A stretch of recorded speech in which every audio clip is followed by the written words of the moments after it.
In yesterday's video, I criticized the card reveals because I felt like there wasn't enough payoff for the recall mechanic, and I had said, you know, Kennen had better be really good to kind of justify this. And the good news is, gang, it turns out Kennen is actually pretty good. So we got Kennen today along with some additional support cards. We're going to do that thing where we talk about them, starting obviously with Kennen. So Kennen is a 1-cost 2/1, has the Yordle tag and the quick attack keyword. It is a Bandle City and Ionia champion. Says when I'm summoned, create a Mark of the Storm in hand. We'll talk about that in just a minute. Also, the level up condition here is you've summoned the same ally 5 or more times this game. There is a bit of a clarification though. It says the same ally, but it doesn't have to be the actual same card. So for example, if you play Kennen and then you recall him and you replay him, that counts. But then in the reveal video, they show the Ionian Allegiance unit, the Kinku, summoning additional Kennens from the deck, and then that triggers the Kennen level up. So it is very clear that as long as you summon versions or copies of the same unit, same card, then that counts. Now that's really interesting because that means for Kennen's level up that cards like Eye of the Dragon, or if you want to go really cheeky and you want to do something with like Azir, Sand Soldiers, or any other mechanic where you are routinely making copies of the same card. Spiders comes to mind with Elise, for example. It means that your Kennen has a lot of opportunities and a lot of pathways for leveling up. So when I first saw this, I thought, man, 5 or more times, that sounds insane. That's going to be really difficult. Now, after having watched the video and kind of processed it, I realize it's actually pretty easy. All right. Leveled up Kennen is getting the standard +1/+1, so it is a 1-cost 3/2, keeps the quick attack keyword, but also says when I'm summoned, blocked, or attack, create a Mark of the Storm in hand. So the stat line's pretty good, right? You get a 2/1 1-drop with a relevant keyword in quick attack. Now it's not as handy as say like elusive, because you don't want Kennen to get blocked by something bigger. So the later the game goes, the more likely Kennen is to run into trouble if you are swinging. However, Mark of the Storm kind of helps balance that out as far as his survivability goes, because Mark of the Storm, this card that we are creating, it is a 0-cost fast spell. It is fleeting, so you do have to use it when you get it, essentially. But it says grant an enemy Mark of the Storm. If they already have it, remove the mark to stun and deal 2 damage to them instead. This is really important for a couple of reasons. First, when you are attacking with Kennen, if something would be blocking him, well, then you can use Mark of the Storm to bail him out of trouble if you really need to. But also, the important piece here is the word grant. So it says grant an enemy Mark of the Storm. This means that on the turns that you play Kennen, if you play Mark of the Storm to, you know, give an enemy Mark of the Storm, it is not give in the traditional sense, which means until end of turn. It means grant.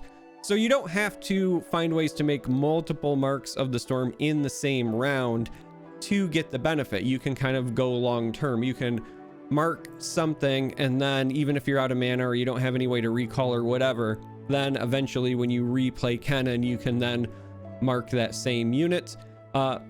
Really interesting and kind of fun interactions that you can also go along with Karma, for example. Not that I'm advocating for a Kennen and Karma deck, because I think that they are far too anti-synergistic, but in theory, Mark of the Storm would work really well with Karma as well.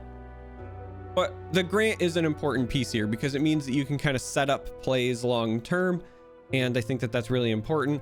Now, obviously, once you've leveled Kennen up, there's multiple ways to get more than 1 Mark of the Storm in hand, such as you summon him and then you attack with him, or if he's already in play, you attack with him and he gets blocked, so on and so forth. So Mark of the Storm here, very versatile, but the real important piece of this puzzle is that it costs 0, because as I've been saying for quite some time now, and I said in yesterday's video, the biggest issue with the recall archetype, right, this kind of overall mechanic, whatever you want to call it, is the mana and the time investment it takes for payoffs.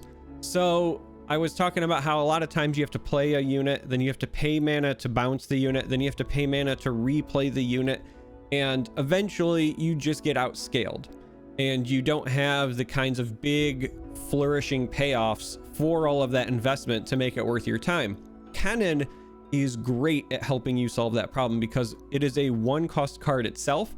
So between this and something like Droplet, for example, you've got a lot of really cheap things that you can target with these recalls and still get some sort of benefit. But then also, because Mark of the Storm itself is free, you don't run into some of the issues we have with, for example, right? If you think about Azir and Aurelia, the lead, follow, and all of those things with Aurelia for the Blade Dance mechanic, that's one of the ways that they addressed that archetype by, giving that a mana cost, and maybe long term we end up seeing that with Kennen. But at least on the surface right now, I like that Mark of the Storm is free. I could end up regretting that later, but I think that you really do need low cost options to get some sort of payoff here, and I think that this is the right way to try to do it, because honestly I don't think this is necessarily overpowered. Even if you consider a zero cost recall, which to my knowledge there's not any at the moment, or at least not consistent ways to do it. I guess that's the right way to put it. There's not consistent ways. Even if you think about like Monastery or whatever, right, there's usually at least one mana involved. So Kennen, he's a 1-drop, and then you spend at least 1 mana to recall him, and then you replay him. That gives you 1 Mark of the Storm. So that is the 3 mana investment for that first mark. And even when you've leveled Kennen up, if you are playing Kennen and then doing something else, you have spent a lot of time getting to the point where it's only going to be 1 mana as opposed to, say, 3 mana for what is essentially a buffed Mystic Shot, because you get the stun and the deal 2. The stun is very relevant for larger units. The deal 2 is going to make it more like a Mystic Shot. And so when you're looking for investment and mana costs and adequate payoffs, I think that this is right where it needs to be. Again, I could eat my words in the future, but this is what I've been thinking as I've been kind of marinating on this today. I wanted this video to get out sooner, for the record, but there's been a lot going on. I got a really cool gift in the mail from Riot, from the Arcane show, so check out social media if you haven't seen pictures of it. And I also got my booster shot today. My kids got their 2nd dose of the vax today, and so things have been a bit chaotic. But as I've been waiting in line for booster shots and whatever, I've been thinking about Kennen, and I really feel like the mana costs here are right when it comes to this mechanic. Now, the last piece of the puzzle as far as Kennen goes is his champion spell, which is of course a regular card. So we are just going to go ahead and jump to the other reveals, because you can see the Lightning Rush a little bit better here anyway without my head covering it. Lightning Rush is the champion spell. It's also a card you can run. This is a 3-cost fast spell in just Bandle City, but it says recall an ally to deal 2 to anything. So you get some potential reach, right? You can target the Nexus here. You get access to like a Mystic Shot style effect, and you're also getting that recall an ally. So I think this is, again, one of those payoffs that you need for this kind of mechanic, because I hit on it a bit yesterday. One of the issues with the self recall is that if you are continuing to play 1 or 2 key units and you're always recalling them and replaying them, your investments are vertical traditionally. And so if you're playing against an opponent that's going wide, then you can fall behind. A card like Lightning Rush is massively important in this archetype because it allows you to do that self recall while potentially killing some of these units that your opponent has played to try to go wide, so you can at least slow them down and keep yourself in the game. Because again, the last thing you want to be doing, in my opinion, is replaying the same one unit, 4 or 5 times, even if it ends up getting some sort of benefit. We talked about like Tornado Warrior yesterday. You're just going to fall behind if your opponent's got 4 units and they drop a Poppy. So giving yourself something like Lightning Rush, where you are still getting that self recall and you can use it as a combat trick, but you also get to use it as a removal while also being versatile enough to give you a bit of reach at the end of the game if you want to target the Nexus and use it as a finisher. I think this is a really important card. I think this is actually the best non-Kennen card that they've revealed of the bunch so far. and it's going to be critical to the archetype in my opinion. So I think Lightning Rush is very good. I think it's great that it was also Kennen's champion spell, because now that means you can run 3 in the main deck, and then you get those extra copies of Kennen becoming very relevant as well. And that's pretty important. It also means that if you have more than one Kennen, you can use that second one to kind of save that first Kennen to keep things going. I think that's pretty relevant as well. I'm already dreading, you know, kind of thinking ahead. I was going to talk about archetypes at the end, but I'm already kind of dreading like what Kennen Fizz looks like, or there's a few other annoying decks that I'm kind of brewing, but we'll touch on that, I think, after we've covered all the cards. So next up we have Ember Monk. Ember Monk here is a 4-cost 3/3. It is a Yordle. It's only Bandle City, but it is worth noting that it's got the quick attack keyword, and when you summon another ally, grant me, so this is not until end of round, grant me +1/+0. So a 4-cost 3/3, not much to write home about, but every time you summon, not play, summon another ally, grant me +1/+0. I know I was kind of joking and memeing earlier with like the Azir Kennen thing, but Sand Soldiers are a great way to make this thing really ramp up in value. So I am, you know, I don't know how I feel about this. On the one hand, I'm like kind of excited because I think that this thing could scale out of hand very quickly. On the other hand, it is a 4-cost unit with only 3 health. So even if it's dying to something like a Get Excited, a Fervor, or, you know, any of these other cards that deal 3 damage, you're probably falling behind in terms of mana spent. You're going to lose that tempo battle. So I don't know. If you've got a way to give this Overwhelm, I think it could get out of hand pretty quickly. This is just an interesting card to me. I think that there's a chance that in certain Swarm decks, this could find a home. But the problem is if you're playing a Swarm deck, you probably just would prefer to run Poppy in your 4 slot. And the 4 slot itself is actually very crowded. I think that's honestly my biggest concern with this card. It's not so much the quality of the card, it's just the quality of the card compared to how many other amazing 4-drops already exist. And I think that's the issue. That being said, you don't want to run like Poppy with Azir traditionally, for example. So if you are going to try to do the Kennen Azir thing as a bit of a meme or whatever, I think Ember Monk might make the cut there. We'll have to wait and see, but this is interesting, right? Like, this is very clearly a card with potential that I think is at the moment going to be overshadowed by existing 4-drops. That's my initial thought. All right. The last card revealed today, Risu or Risu. I don't know which way it's going to be pronounced. I'm going to go with Risu. Risu, the Silent Storm. This is a 5-cost 1/1.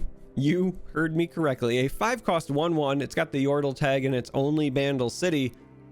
But it just casually says, when I'm summoned, summon a Storm Cloud. What is a Storm Cloud, you ask? Well, I know my head and my chair is kind of covering it. This is a 5-cost 7/3. It is a token.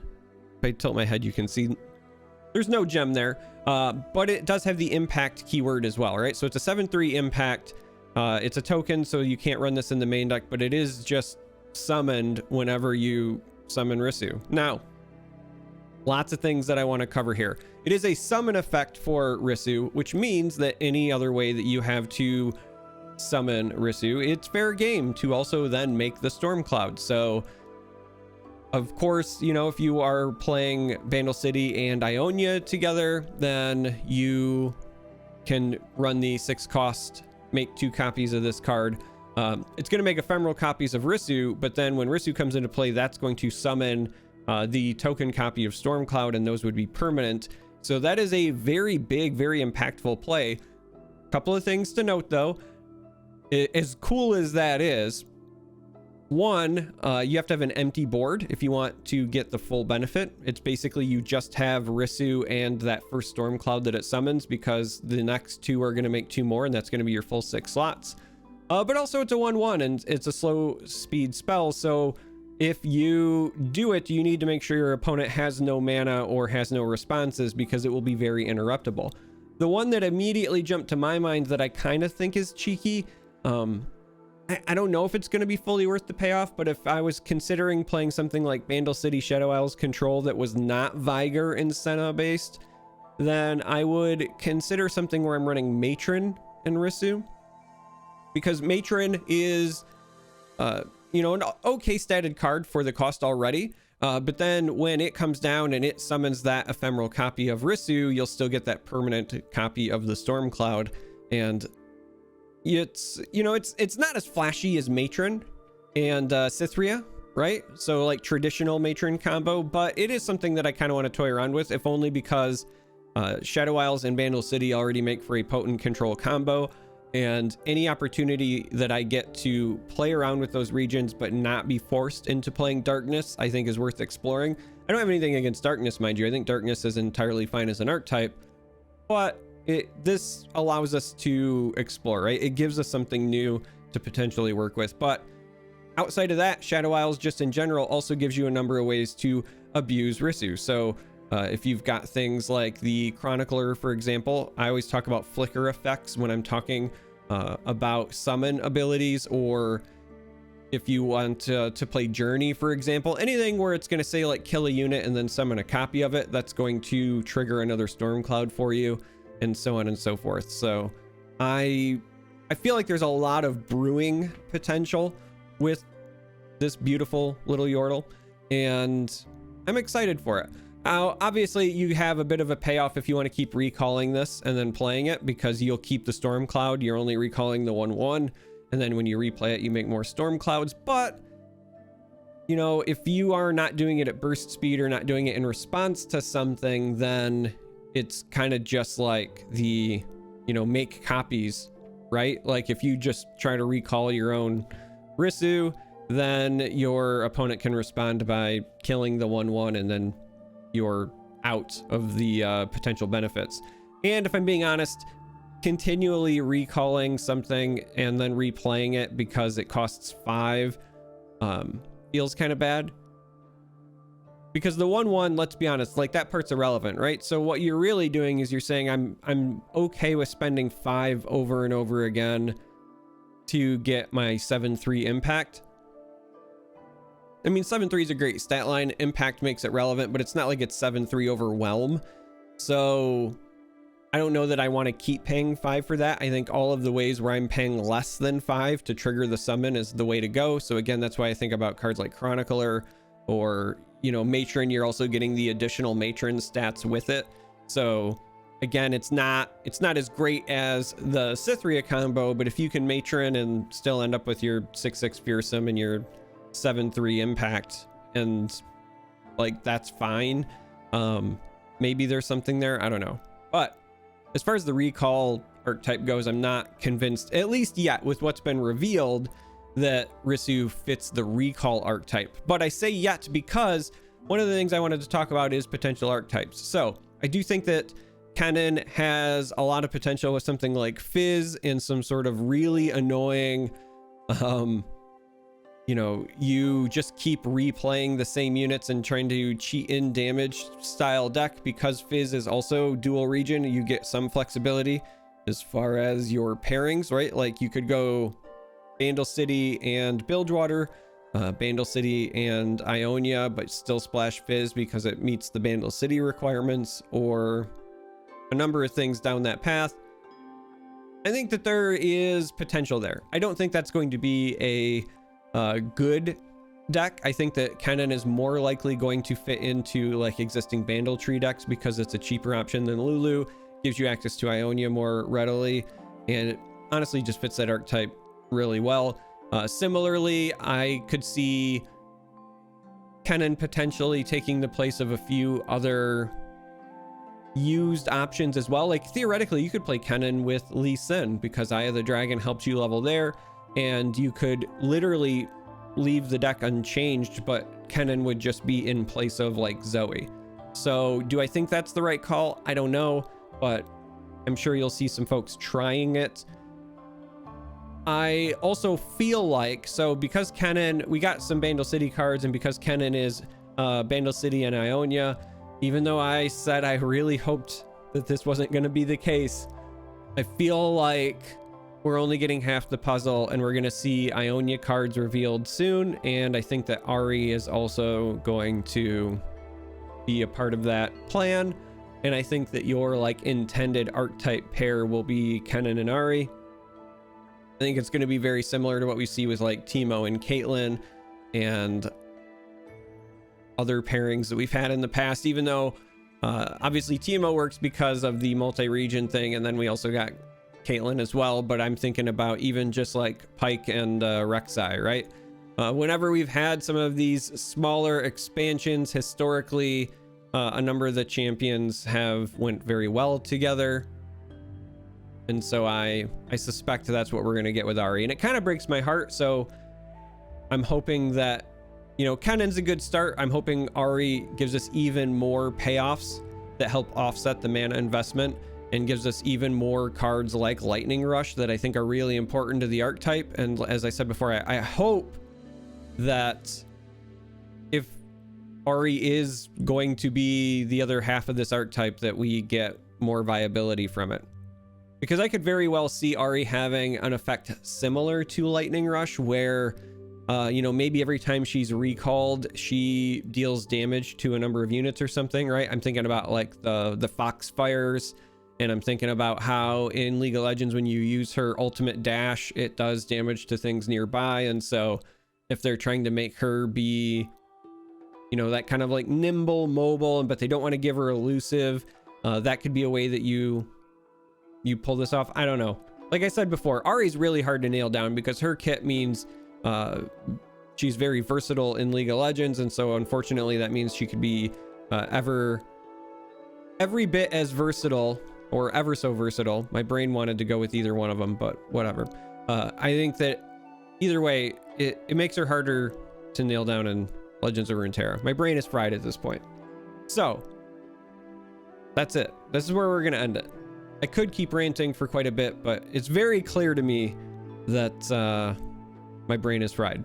Kennen has stunned me. I've been hit with too many Mark of the Storms for this video, and honestly, this thing's already going to be way later than I wanted it to be as far as publishing goes. So let me know what you feel about Kennen. Do you feel good about Kennen? Do you feel you know, do you feel like he's just outright bad?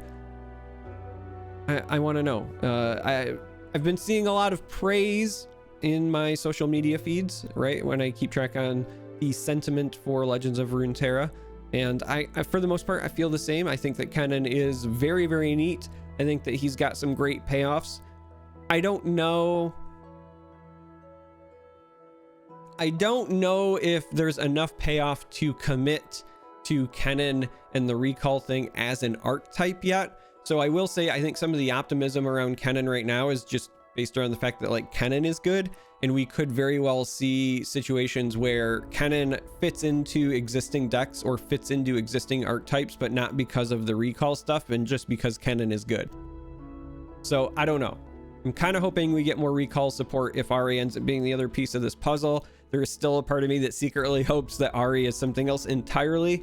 And because of her versatility in League, I'm hoping she's very versatile in Legends of Runeterra so that I can build her in literally any deck. I don't want her to be a forced archetype. I don't want her to be Nautilus 2.0 or Rek'Sai 2.0 or, you know, any of those champions. I'm praying, I want to be wrong here and say that she's not the other half of this recall mechanic and that I get to play her in a number of decks. That's what I'm hoping for. But if she is forced into this recall mechanic, I hope that we get enough payoffs, because I'm gonna spam her either way, good or not. I'm gonna spam Ahri. I just hope that she's like at least as good as Kennen here. But all right, the video's actually ending now. If you made it this far, I appreciate you. Let me know what you think of this beautiful little ninja yordle, and until next time, may you walk on warm sands.